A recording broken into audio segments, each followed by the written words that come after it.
Being able to make selections of cells means you're now ready to move on to actually formatting your worksheet. Now, by default, your worksheet will come with a set of formatting. The font will already be set. The font size will already be set. The color will already be set. And it's up to us now to then make that more beautiful or enhance things. We can see here in the sales data, we have a small amount of data. If you pick an individual cell, you'll be able to use the home ribbon to see what font face we're using, the font size, and then the color is in this little drop down here, and it's currently black, and the background color is this little drop down here, and it's currently no fill. So there is no background color at the moment. Now, if we want to change the typeface, the first step is make the selection of the cells you wish to change. If I wish to change all of these cells, I can use that nifty little shortcut of Ctrl A. That then selects the active area, assuming you're actually within the active area, that is. If we're outside the active area, so if we're over here and we try Ctrl A, we end up selecting the whole sheet. So you need to be within the active area. It doesn't matter whether at the beginning, the end, or the middle. And then Ctrl A selects all the active cells. Now whatever we do will affect all of those cells. So if we're not keen on Calibri, we can go up to Calibri and come down the list of fonts, all alphabetical. And what you can see is as you move down them, we're actually affecting directly the cells behind. So you can see that they're jumping about depending on how fat and wide the font is. So we can go all the way through, and which fonts you've got will depend on your machine's installation. Perhaps we'd like to go for Century Gothic. And you can see the typeface has then changed. Now if I want to increase or decrease the font size for individual cells, it may be that I want the titles to be a little bigger. Well, I can highlight those titles.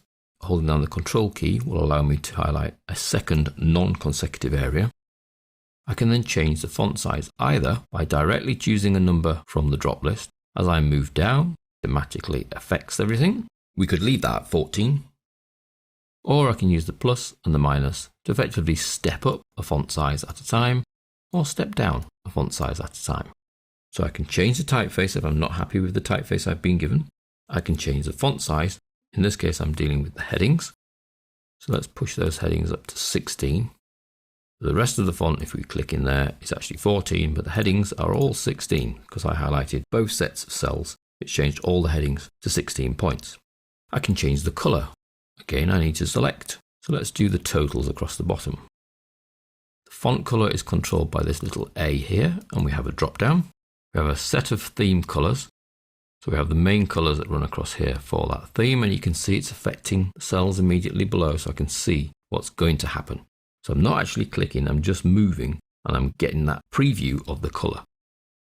Now within each of the theme colors, there's then different tints. So I could choose the sort of black, but choose a different shade of grey. Or perhaps I quite like that blue, but then I've got different tints of that blue. Well, the orange is quite nice, isn't it? Or I can go in for the standard colors, or more colors, which will bring up a separate dialog box for me to choose from. I'm going to go with that orange. Again, only affecting selected cells. If I highlight the totals on the right, we could make those go an even different color, kind of blue for those. As well as being able to change the font color, we can actually change the background color for a cell. I could select my titles again all the way across. The background color is controlled by this button. Now I can choose the last color selected, which was yellow, or I can go in and again I'm given the same selection. Set of theme colors with different tints, or the standard colors, or more colors, or no fill, which is the default. The last little bit for this particular section is great. We can change the typeface, size, both the font color and the background color, bold or italicize. So I'm going to take my headings again, but also my left-hand heading. So that's control and the second area. And then we have a little B here for bold, and everything selected goes bold or off. So it's an on-off. Little toggle button, I, italics, or off.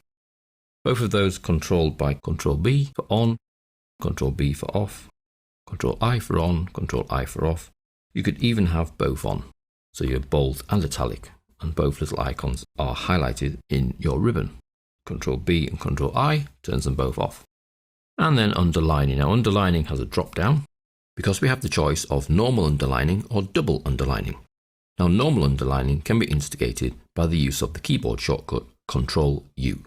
Every word within each of the selected cells gets underlined. If however I want that double underlining, I can go in and choose double underlining.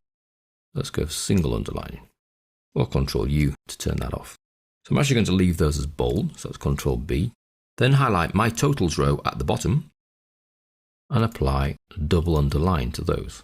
So you can see that they then look like they are totals, but they only underline the contents of each cell, not the whole cell. So having some control, we've been able to select cells and change typeface, size, and then the color both of the background and of the foreground. All of those elements are controlled within this group on the home ribbon.